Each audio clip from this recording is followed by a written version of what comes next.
Hello and welcome to Initial Solution. In this video, I'm gonna show you how to change name on Skype. So let's have a look now.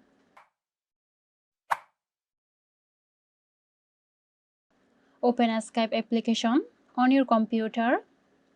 Click on this profile icon, then select a Skype profile.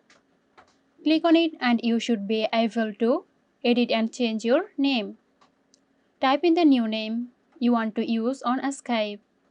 After entering your new name, click here. So that's it. Hope you found this tutorial helpful. Stay tuned for more helpful tutorials here at Initial Solution. Graphic design, UI UX design, digital marketing and web development.